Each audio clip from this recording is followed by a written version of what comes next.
شايف المنظر الجميل ده؟ بص صلى على النبي عليه.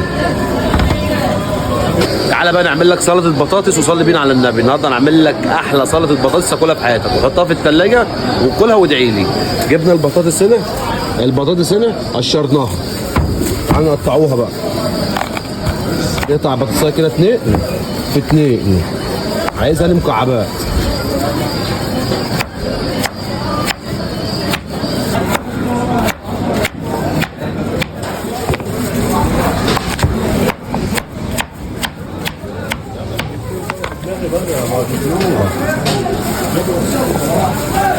بص بطاطس معانا الحجم ده. هتنزل البطاطس في الميه تغسلها.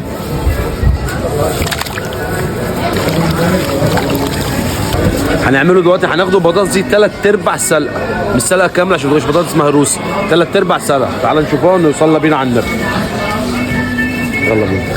حله على النار، هتنزل بقى بالبطاطس بتاعتك يا باشا وصلي بينا على النبي. تتسلق معانا 3/4 سلقه.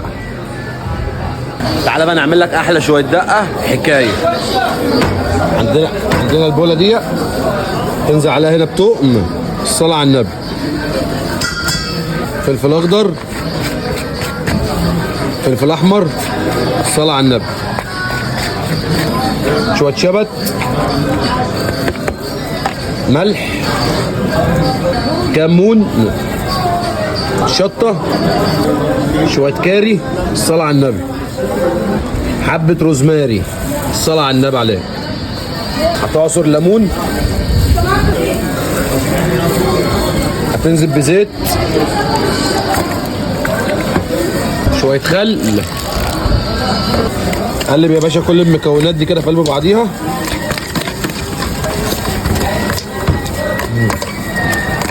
شايف الجمال ده؟ شايف المنظر ده؟ الصلاة على النبي عليه.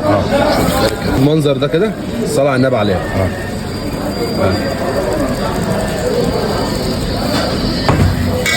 الصلاة على النبي عليه.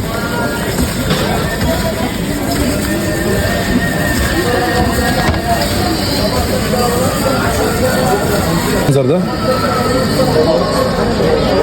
شايف المنظر الجميل ده؟ بص صلى على النبي عليه. بسم الله. اقسم بالله جربها يا باشا وادعي لي. دي كده يا باشا بقى بطاطس مخلله، حطها عندك في قلب الثلاجه تاكل منها براحتك. كل ما هتقعد كل ما هتزيد معاك حلاوه، واهم حاجه تصلي على النبي.